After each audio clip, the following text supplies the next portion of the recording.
Mga idol, for today's video, bugarin again.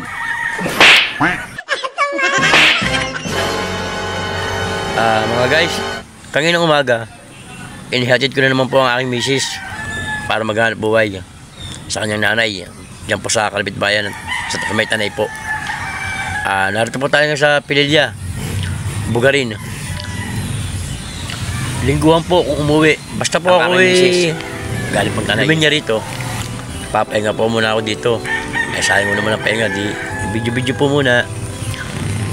Mga guys, maganda naman tong lugar na ito eh. Tingnan nyo. Dito kasi hindi matraffic kasi ito sigsag. Bangin po ang kabila. Dito po marami pong mga riders at saka mga bikers. Kasi maganda po kasi itong kalsadang ito. Talagang magandang daanan, magandang pagdrivean. Mga guys, silipin po natin yung Kabanginan. Yung view po ng Kabanginan. Ayan po. Mga idol, nagdatingan po naman yung ibang mga riders.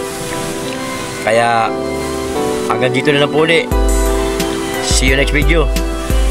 Thank you for watching. Thank you.